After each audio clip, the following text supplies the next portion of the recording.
Howdy, everybody. Bob Tallman for No Spin Rodeo. No politics, no BS, just hard-hitting news and rodeo commentary from two of the most trusted sources in our sport. Kendra Santos, Tommy Joe Lucia. Listen up. Here we go.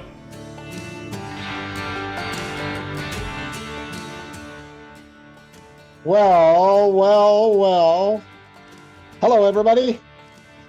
Welcome to No Spin Rodeo. This is EP 52, our third consecutive weekly edition. Thank you for all of you watching us on YouTube.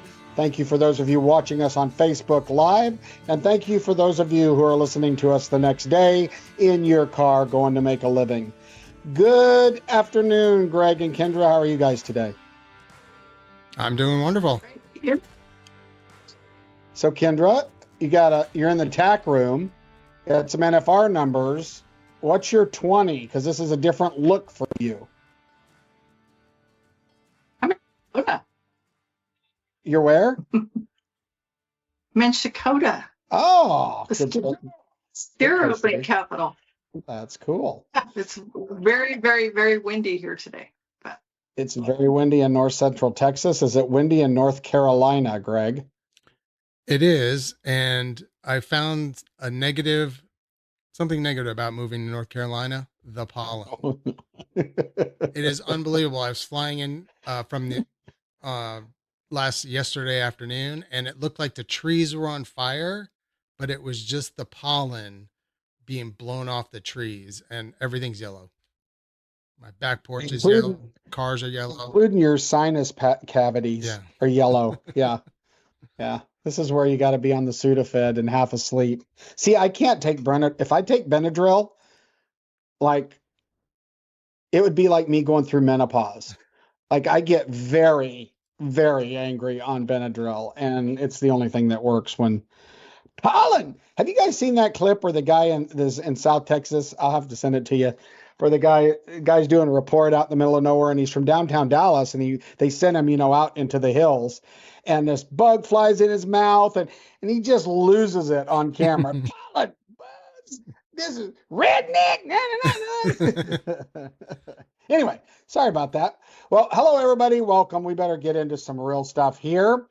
Kendra, it's Crossfire Day, or formerly known as Point of View.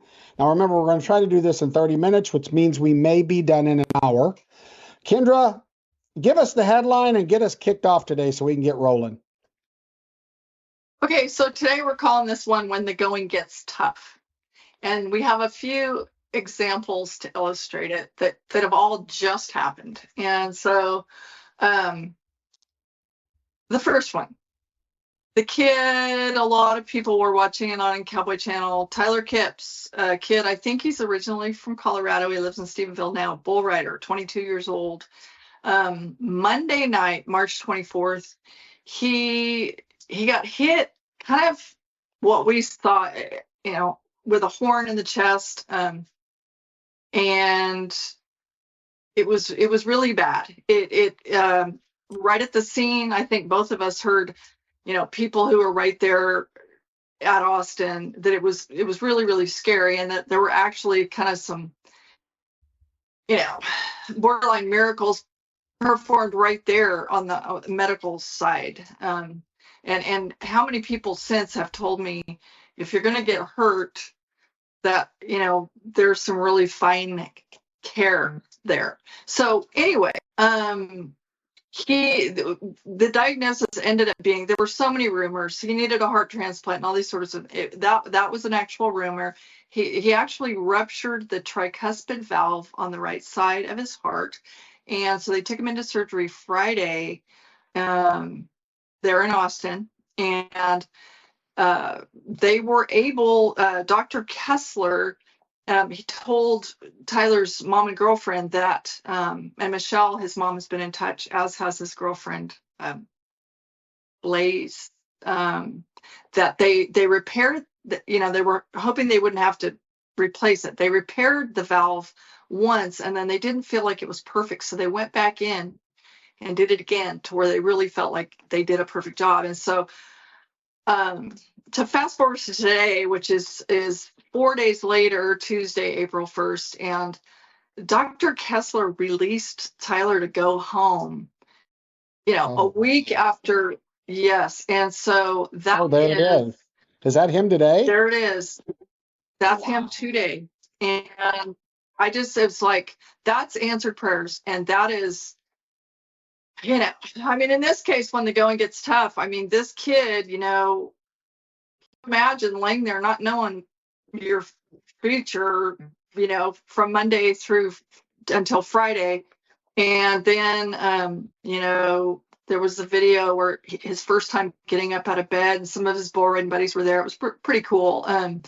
The Gray brothers and Colton Fritzlin went and were there when he got up for the first time. But anyway, the fact that this kid it gets to go home is just right on. I mean, that's fabulous news. So, okay, that's a happy ending. Now he had a vest on, right? So he took that much force. Well, the next quick question before we go on that I just wonder, and I know you're not a doctor, but I'm assuming that if you have a ruptured valve, every time your heart beats, it bleeds into your chest. I would think that, right? Every time it's almost like a leaky PVC pipe inside your body. I would think it was really scary. Anyway, go on. This is random thoughts. I think very, very scary from what his girlfriend and mom, they were scared out of their wits about this situation. And for him to be headed home is just amazing. So praise God. Okay. So I just went to, and God, if I counted it, how many times the first professional event I ever worked was the BFI, and I was in college. The Bob Fison Invitational Team Roping Classic just happened Saturday at the Lazy E Arena, and where it moved, it was in Reno. It's been in California. It was in Denton, Texas one year, Las Vegas, Reno for a very, very long time. And when COVID shut Reno down in 2020, the BFI moved to the Lazy E, and that is its new home. But Saturday was the 48th annual. It started in 1977 out in California, but there was a really freak thing happen. And we see these things now, and this is why I think it's important for us to address them and also to address the rumors with facts. We see these things happen. So Austin was on the Cowboy Channel. In this case, there was a live stream on roping.com of the BFI, and in round two, Marcus Terrio and Wyatt Cox just barely got across the line. It's 19-foot score, long score there.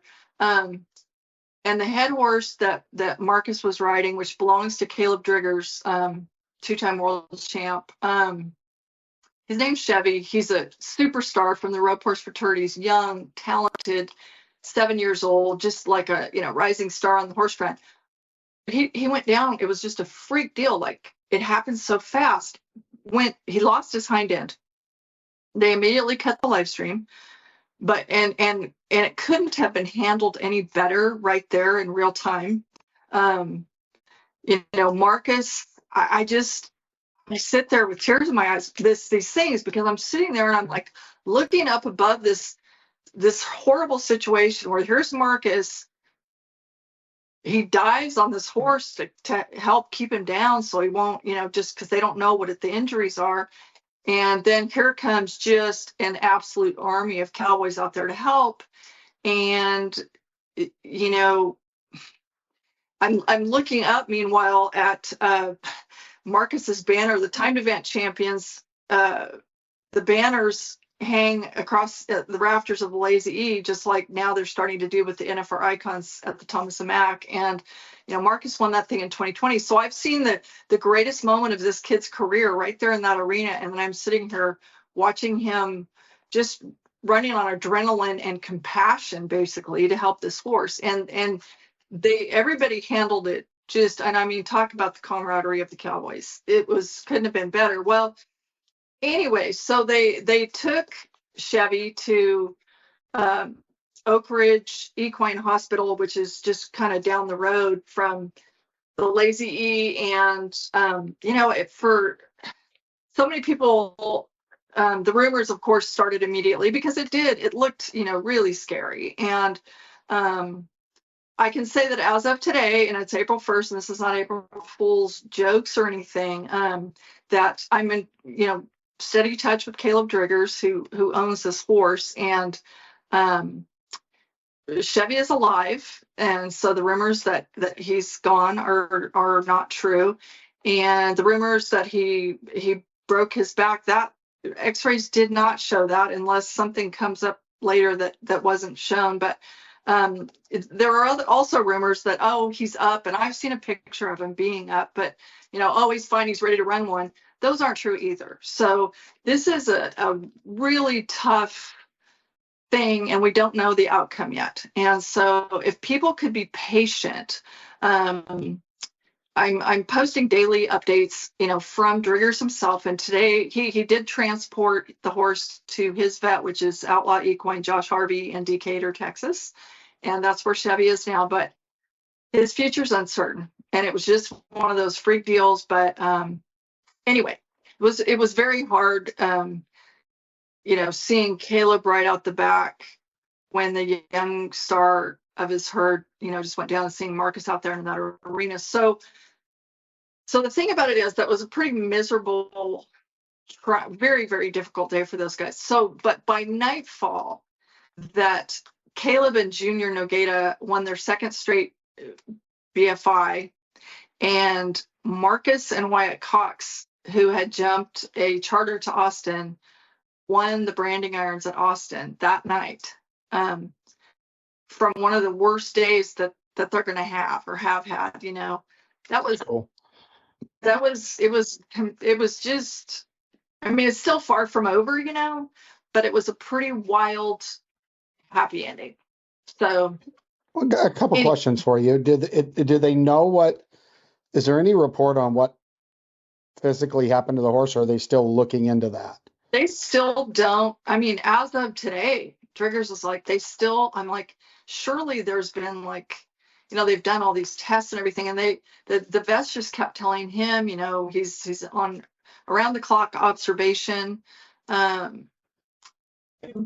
we just don't have a definitive answer for you. And I just, he's not out of the woods, and so we have to keep, stay hopeful, but we also, let's, just stick to the facts. So we don't know. It's not like, oh, he has this exact situation going on. It's not yet determined. But Driggers has him in the hands he wants him in, and so.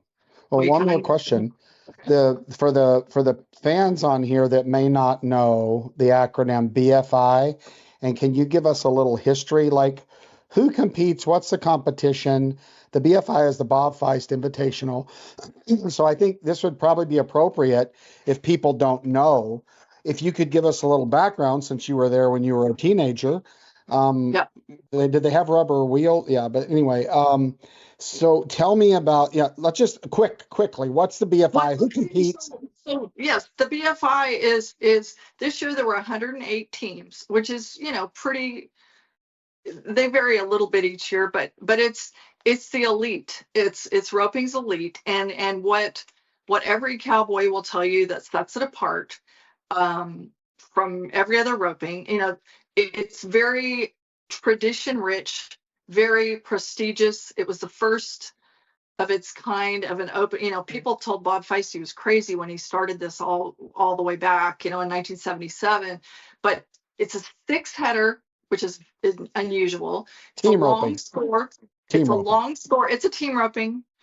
Yep. It's a long score. It's 19 feet now, but originally in Chowchilla, California, it was 35 feet. Which is, I think, that's like Cheyenne. I think Salinas might be 40, but anyway, it's a long score. It's a 6-header, and it is, the cattle are notoriously strong, fresh, fast. So you have to have great horses. You cannot luck out and get by, 6 rockets. Basically, it's high degree of difficulty, and it's this roping just it just has all the respect of everyone. It's like an absolute bucket list situation. And to win it twice and to win it back to back like they did, puts them in, I laughed. On the plane, I went from home to Phoenix, and on the flight from Phoenix to Oklahoma City, Rube Woolsey was on there, and I would mention Rube.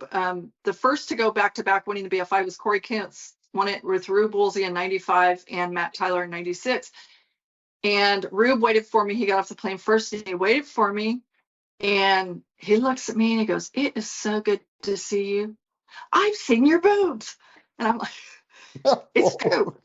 It's true, because What? this is so perfect. It's like, okay, because in 1995, I had a baby named Taylor, and he was zonked out in my backpack. And then what did he do? He woke up right when it was interview time with the champs. What am I going to do?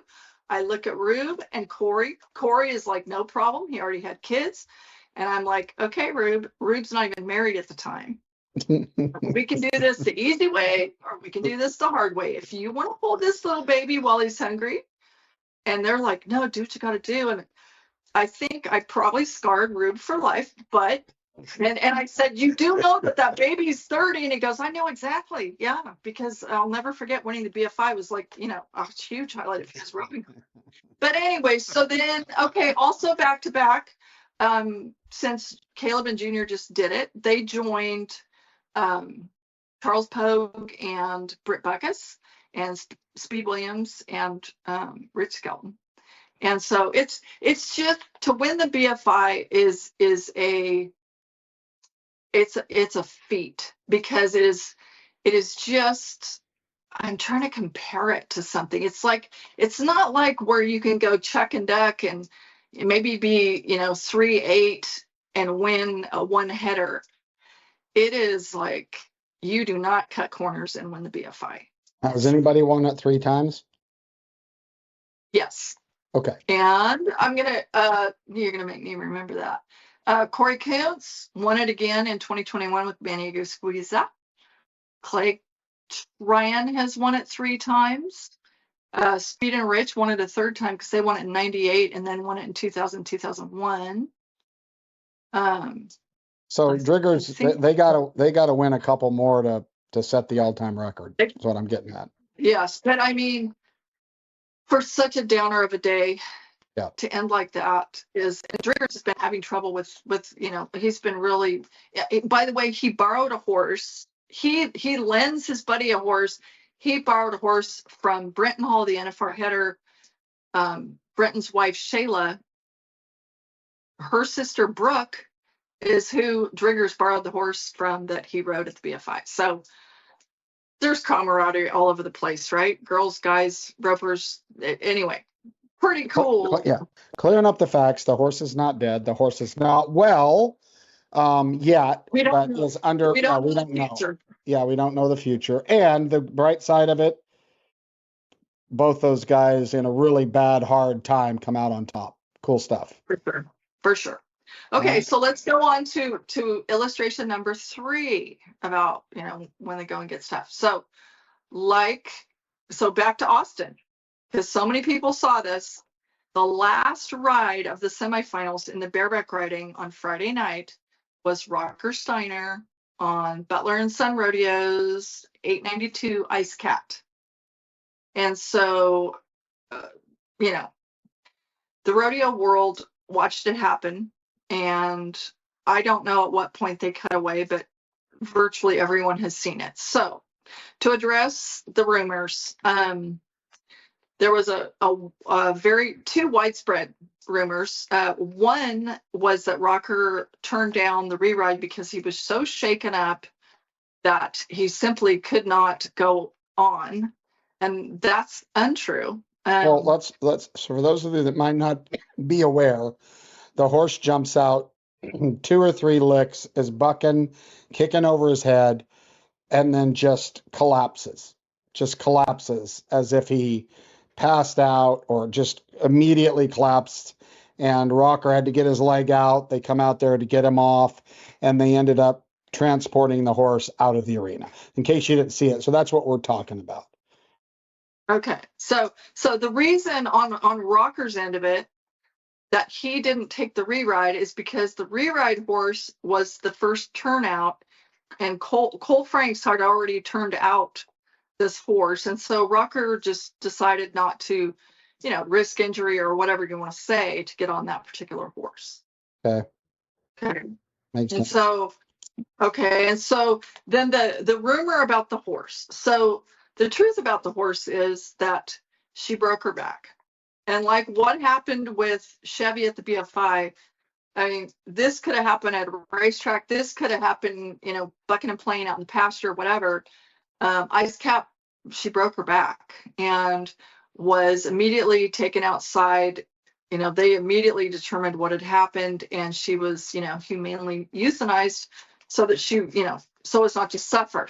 But on the rumor front, there were, people that were like, oh, she had a heart attack, or oh, what about, the Butlers had that terrible incident with the Rumensin in the feed last year and lost so many horses, and Dr. Greg Vinniclausen, who's their vet who they trust with their livelihood, he had said that it potentially Rumensin can cause future heart issues. So I spoke with Dr. Greg Vinniclausen today, and he, for one thing, he said horses do not have heart attacks. They have aneurysms, but not heart attacks. But interesting. He wanted to put. He said his phone, by the way, has blown up over this issue.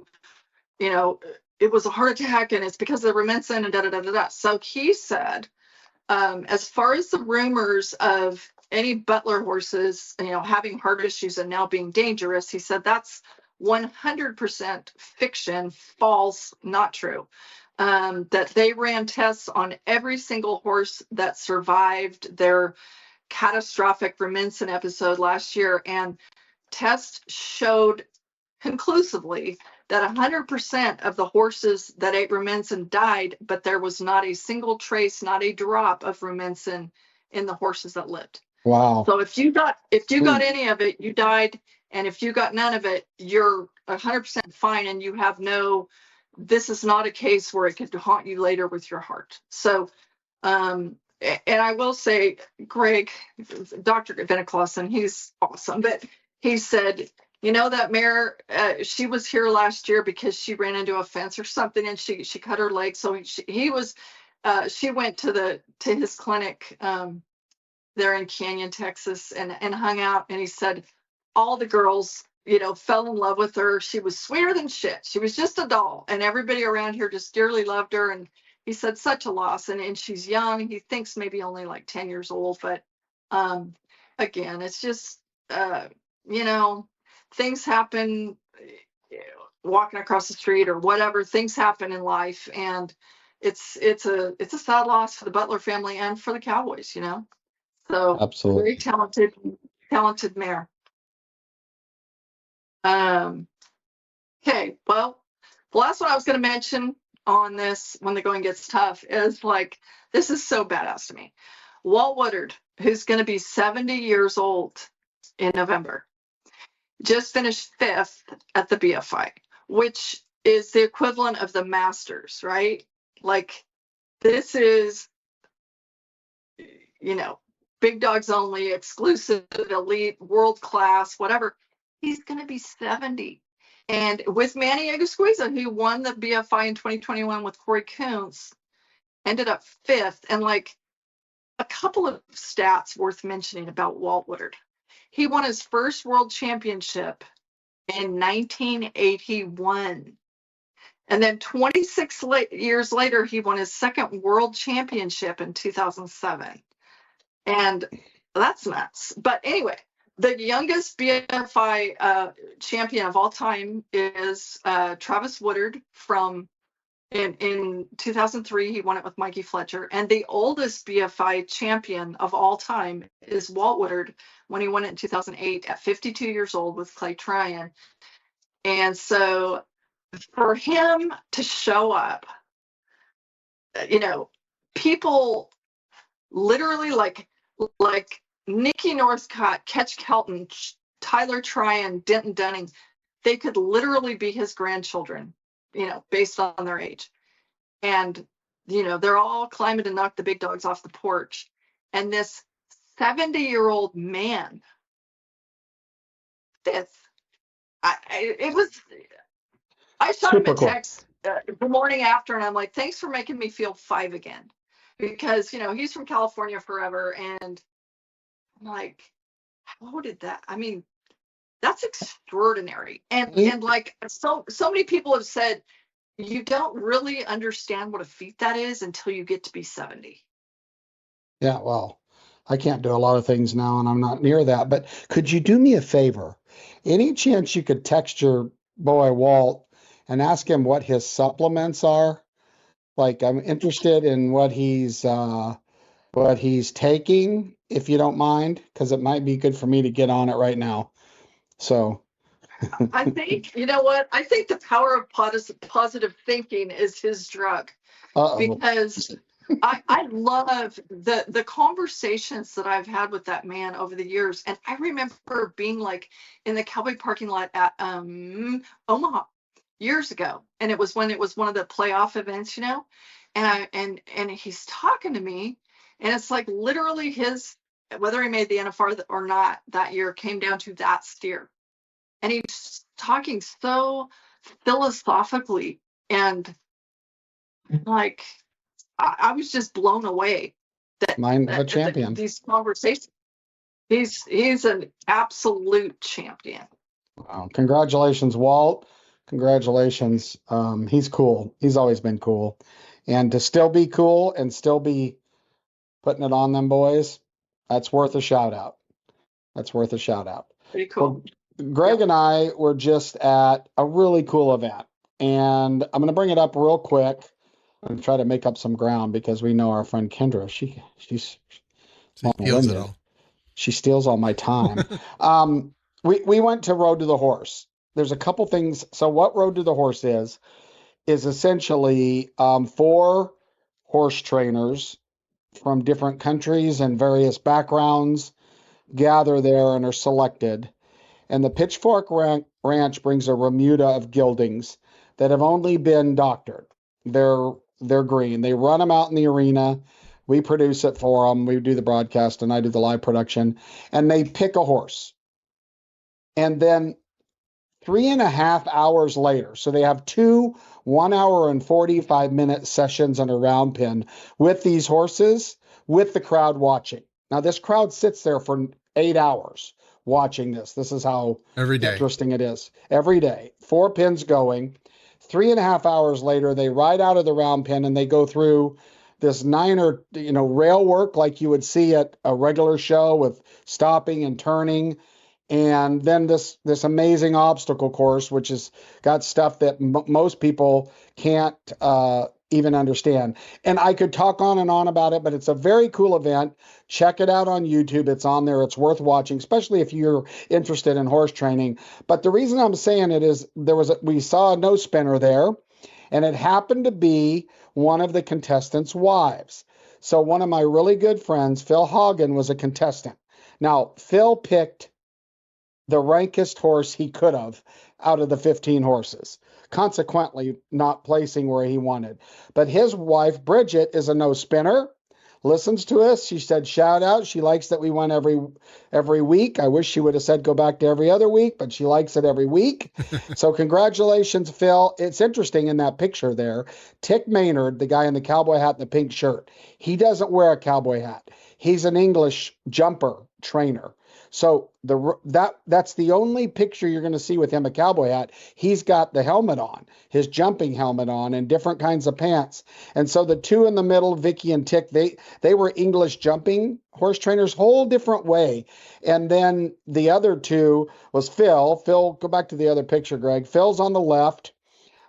He's the cowboy. And by the way, interesting enough, Phil's a gold card member, and he also won the Linderman Award in 1989, and we've talked about the Linderman. So he's an accomplished professional rodeo cowboy turned horse trainer.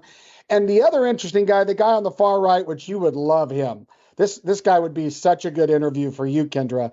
That's Buster McLaury. He has worked on almost every ranch. He said that he's probably trained 10 times more horses than anybody else in the field. But he was the one on the mic, because they're mic'd up and you can hear him. He's the one like, well, sometimes you get in a bristle patch and you just got to ride out of it. I mean, he was just a charm. So it's a really cool event. Congratulations, Tick. And the last thing I would say, which is what I think is the most impressive, and this is what Kendra would talk about if she were telling this story. Billy Morris of Western Horseman, the owner of the Morris Media family, he was there, very elderly and very frail, but addressed the crowd because he loves this event. And here's what was amazing to me. All of his staff that there is putting this event on, they are so loyal to him because he's such a landmark leader and good person. He's the guy that says, we don't do that to an employee because they're family. We don't do that to competition because we win, right? So shout out to Mr. Billy Morris for putting on this event and for being a class act, because he's a class act in the corporate world, and we could use some more of those. So shout out to him, and the Road to the Horse was really, really cool. So my next thing is, it's April Fool's. This drives me batty. Every time on April Fool's, these associations put stuff out, and these brain cell of amoeba people that read this stuff believe it. Example number one. And I think that the PBR has done this. I think you said this, Kendra. I think this is like the 9th straight year they've done this on April 1st, where they're changing it to 8.5 seconds. Hey, that's fake news, everybody. April 1st. It's an April Fool's joke. And this one I thought was really good because I got a text about it if I was involved in it. This is the character cartoon of the Wright family that's soon to be released, with all their character images that someone, now that there's AI, someone was able to whip this out. Again, fake news. So if you're reading stuff on Facebook tonight when you get home and you suspect that it might be a little out of line, it's April Fool's, people. Have you any April Fool's jokes on you today, Kendra or Greg? Anybody do anything April Fool-y? So on a tech view, NAB, which is a National Broadcasting or National Association of Broadcasters, their association is their big meeting out in Vegas is next week, and I'm getting all kinds of emails about products that are and stuff they're showing there. And one of them came across and said, scratch your, basically scratch your gear down and see if you won. Like they're telling you your gear is a scratch off ticket. And they have like a video of a guy scratching, the handle of a camera off. And all of a sudden underneath it says you're a grand prize winner. So I thought that was pretty clever. But at the bottom it said, please don't scratch your gear. Well, see, Greg, that just shows the difference in what we all look at. The algorithms. Yeah. If I saw that, I would just ignore it. But you, being the tech guy, thought it was really funny. Yeah. Oh, anyway. Last note, and Kendra didn't beat me to this, and I can't believe it. It's very sad to me that a lot of these really long tradition rodeos, not a lot, but it's always sad to me when a long tradition rodeo puts their saddle in the saddle rack for the last time. And it in California, the Fiesta Stock Show and Rodeo concludes its 100-year run. Kendra, you probably breastfed at this event or something. So, I mean, that's just sad. That's terrible. The Fiesta, like my family and our memories and like the Branquinos and different families like that, it's hard to even put into words. For one thing, Santa Barbara is an amazing, beautiful town, right there on the water, whatever. And but we would go, and I would take my boys, and they have like a kids' day events, and then the kids, in the performances, it's this beautiful bowl of an arena, and it historically it always had lights strung across it. Just think of old time California vaquero stuff, like where all of our traditions come from in the first place in our sport, and or so many of them. And it was the coolest. They mixed in, the performance would have a stock horse class, which is old timey. That's like Salinas still does it on the track, but in the rodeo. Or they might have, team pinning, and then they might have 5 team pinning teams, and then 5 kids team pinning teams. So it mixed in a PRCA rodeo with old time tradition. I can't even tell you the memories my family alone has, and to hear that it's coming to an end is really sad. It's just, you can't replace. It was like, you can't replace. I hate to use such a modern term, the vibe, but the old cool. I mean, socialites and different people in the stands there, and grandparents bringing little kids, and but just amazing Mexican food, and just a beautiful, just the best of our Western culture and heritage. And it's super sad. I bet you I got a very similar text from Jamie this morning, Jamie Brown, that you did, I'm guessing. But it's very sad. It's a very sad. And we'd heard rumblings in recent times that, what is it, the cities, they want the land or whatever it is. I don't even know, but just really a tradition gone that, future generations aren't even going to understand the magic of that place. So. Well, thank you to the Fiesta Stock Show and Rodeo for millions of very golden memories in the hearts and minds of those that got to attend it, and happy trails. Okay, so this isn't a feedback show, Kendra, but we got a couple pieces of feedback that I thought that I would cover because I think it's pertinent right now. So are you cool if we pull out a couple pieces of feedback and address them, even though and I think it ties into our headline anyway. So Greg, what's that first one that we had? So the first feedback comes from 303. Ken Sturman resigned from the Hall of Fame. Was he asked to resign by the PRCA? That was the one thing I thought didn't need fixing. That's a good one. So I did a little digging on this for our no spinners. And really, all I found was Kent resigned. So I really can't answer I don't have any fact, nor was I able to get anybody to say that he was gently nudged to resign. However, I did see some posts and stuff. There is some tone out there. Typically when someone does something this long and they resign, there's something up, but that's all balloons in the sky. So I don't have any proof, and we don't report fiction here. So we don't know. What we do know is Kent Sturman, who's been with the Hall of Fame a long time, is resigning. I haven't heard if they've made a choice of who's replacing him or not.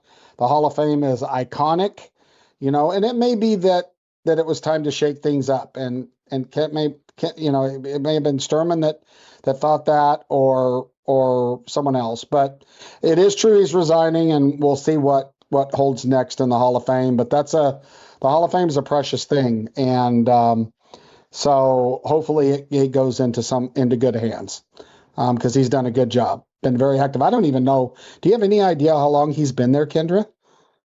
I don't know. I'm sure how many years he's been there. Of course, Kent is a friend of rodeo and to us for a really long time. And for a very long time ran the National High School Rodeo Association before the Hall of Fame. I don't know how many years he's been at the Hall. Okay. All right. Everybody loves him, for sure. Now the next one that ties in, and we don't have to start the feedback yet, because I want to tie it into Kendra's headline first. This is talking about PBR, and sometimes we talk about PBR. Talk about tough and getting through. because I've done this before, to the PBR staff, crew, PR folks, everybody involved, they just have completed 13 weeks of 3 events a weekend. 13 weeks with 3 PBRs in a weekend. So hats off to the PBR crew for really, really enduring. Now, I can flip that coin over and say, do you have enough good bull riders to do that? Are you watering down your brand? Are you burning out your staff? Do you have the best contract personnel at 3 events a weekend? All of that could be a topic, but congratulations to the PBR for being able to do 39 events in 13 weeks. That is tough stuff. And the PBR is a good example of Western lifestyle and is spreading it around the world. But what sparked me to bring this in, Kendra, was another feedback that I thought we should address because there's some scuttlebutt about it in the industry. So, Greg, let's throw that one up. So this is from the 702. I heard the Kid Rock Rodeo was reducing their prize money for the teams. Any truth to that? Has it been released? Okay, so at one point in doing a lot of digging on this, to be a financially responsible event, I take my hat off to those people because you can't survive writing 6-digit checks just to have an event forever. It's just the truth. It's wonderful to have huge prize money. It's wonderful to pay the contestants. It's wonderful to put in print that you're the XYZ rodeo, but the end has to match the means and they've got to pay it. So there was conversation, I understand, in the PBR ranks of reducing the prize money to $750, keeping each contestant, every team member at the Kid Rock Rodeo gets $4,000 just for showing up. No entry fees. They weren't going to reduce that. What they were going to reduce was what they were talking about reducing was the overall prize money from $27,000 to $14,000. I did get a call today from the biggest of the PBR bosses, and they are guaranteeing it's the same as 2024. It's $1 million. And in that conversation, you'll only hear this on No Spin Rodeo, but tomorrow or in the next day, keep an eye out because the PBR is going to announce a broadcast partner, a national broadcast partner for Kid Rock Rodeo.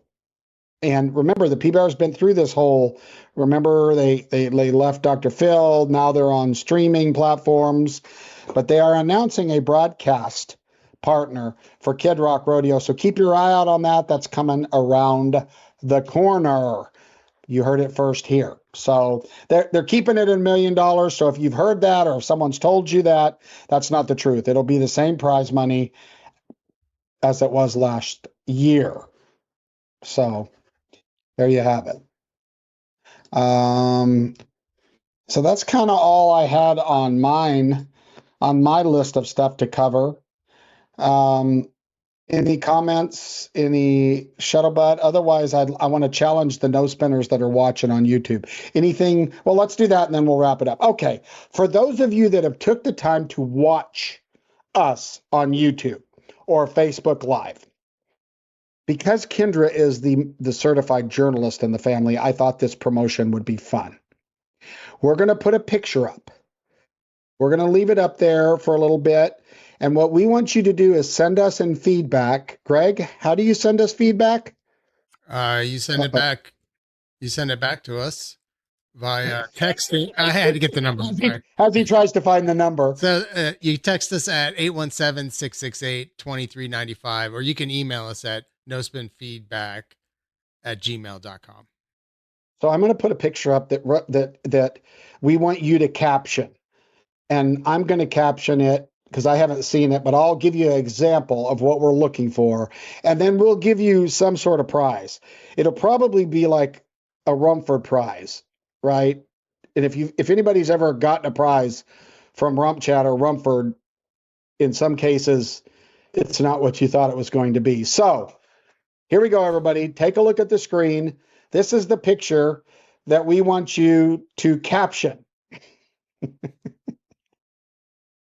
This is real. This isn't AI. This is It's legit.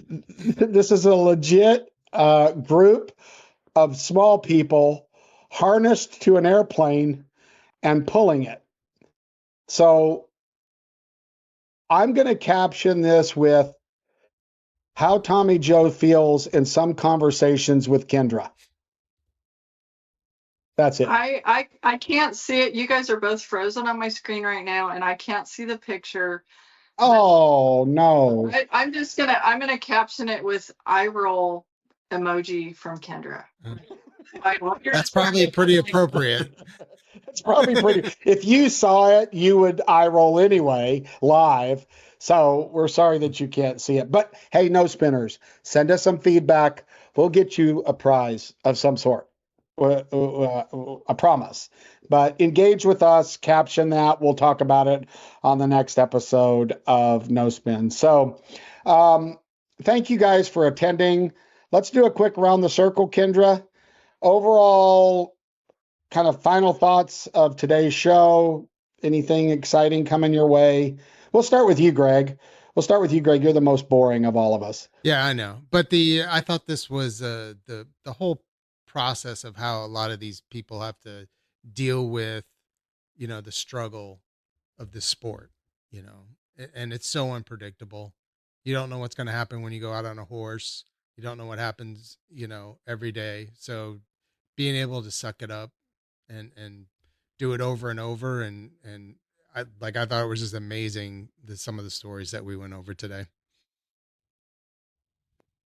Kendra from Oklahoma. I do. There is so much adversity to overcome in rodeo, and they talk about the highs and the lows, and it was like like Drigger said the other day. He said, it's so easy. Like it's really easy to be a good partner or a teammate or whatever when times are good, but it's when times are hard, when you hit the valleys, that you kind of find out what you're made of, and you find out. I mean, that's when it's really hard. And some of these people, whether you're having open heart surgery or your herd is in jeopardy of having a future, or some of these things, it's like the adversity that it hits people just in general life, and in rodeo, of course, for sure.